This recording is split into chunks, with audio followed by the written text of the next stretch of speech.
this is the camera.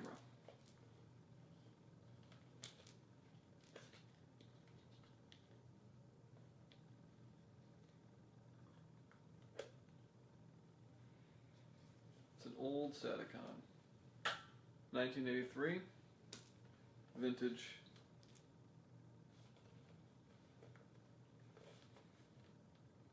Get a little grip. And it's in perfect condition. But the plug it uses isn't in production anymore. It's the Type J, which is basically just meaning Type Japanese VCR camcorder plug. It was basically only made in the, beginning of the 80s till the middle of it. See if it focuses. I don't know.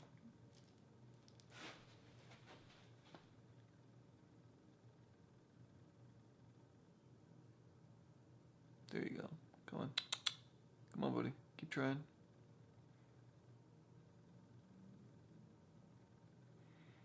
Get a little bit further away.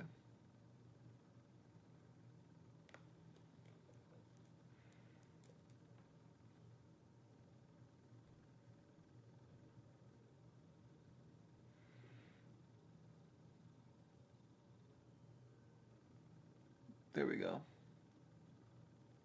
I don't know if you can see that. There's 10 pins.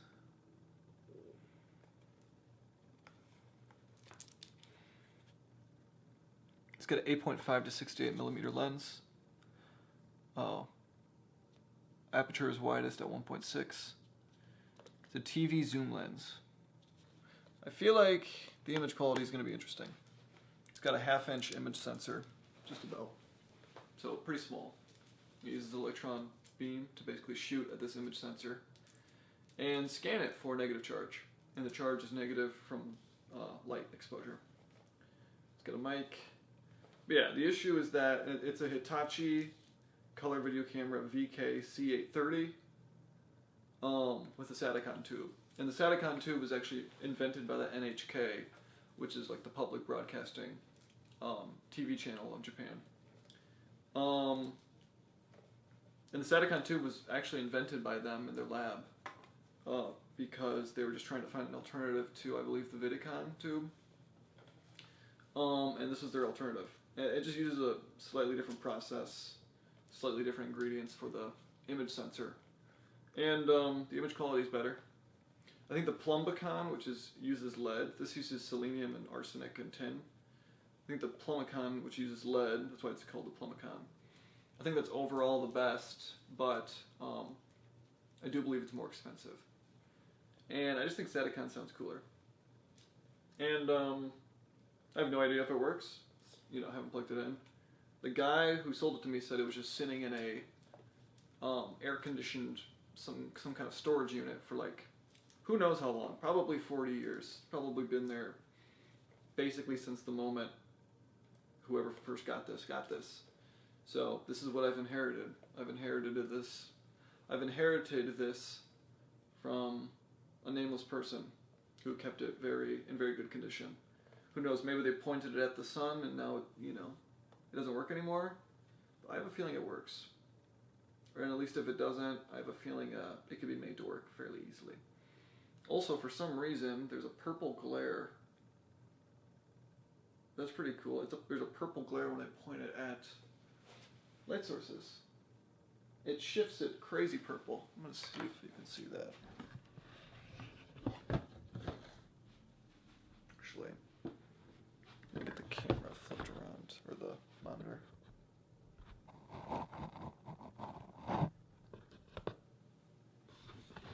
So I can actually see.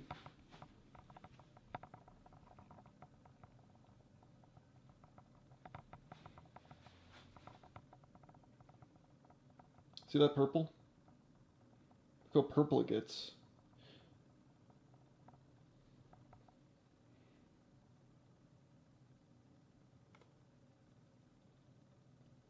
Come on, get in focus. Come on, buddy. Well, you can see what I'm talking about.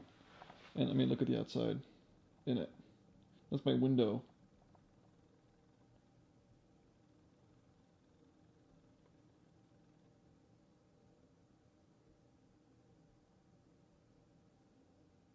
There we go. Good enough. Look how purple that is. That matches the name so well, Satacon. And there's my lamp. There's my light. Anyways, let me flip this screen back around.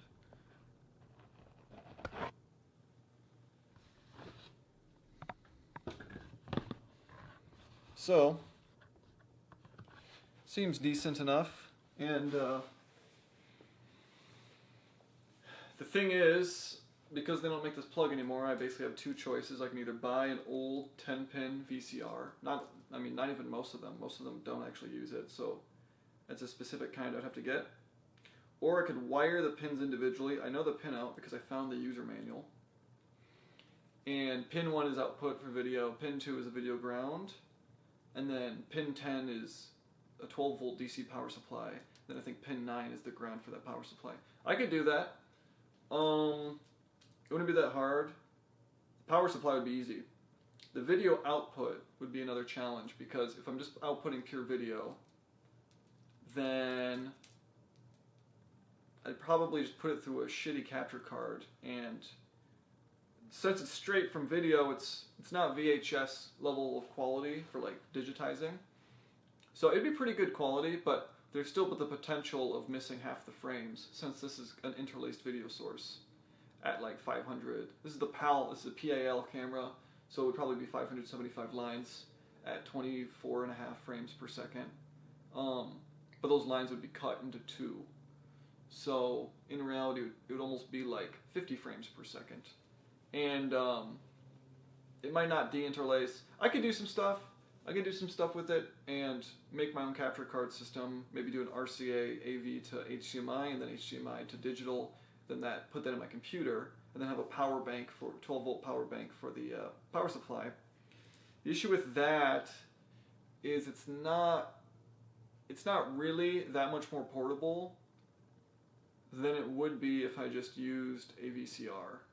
So what I did was I bought a 1985 Mitsubishi VCR that has a 10-pin connector, and then I bought a Sony multimedia recorder. I'm probably not even, and the VCR comes with its own power supply. Oh, it doesn't even, you just plug it in.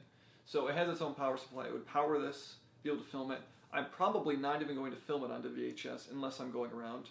Luckily, the thing has a little handle. It's a portable one. It's still pretty big, it looks like. Then basically what I would do is I would, after that, I wouldn't even plug it, I wouldn't even tape anything. Instead, I would plug the output to the VCR, the video output, to then the Sony multimedia DVD recorder, which I also bought on eBay, used. It's pretty old. I think it's from like 2008 or 9. And it can take analog video input and burn it onto a DVD. And for some reason, whatever process they did back then is better than what we have now. Not because we've progressed, it's just because the only people making this stuff are making kind of cheap pieces of shit. I think. I don't know. Who knows? Maybe there's modern DVD recorders that are good.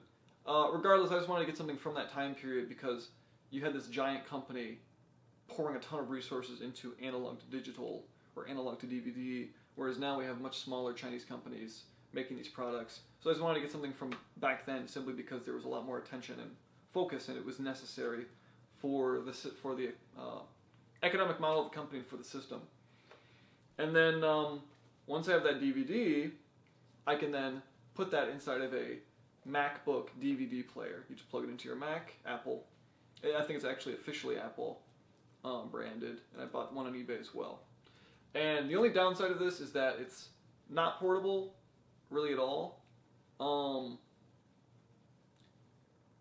because I would be doing, so what it would be is if I wanted to move around with it, I'd have to bring this, then the VCR, which has a handle, and then the DVD recorder.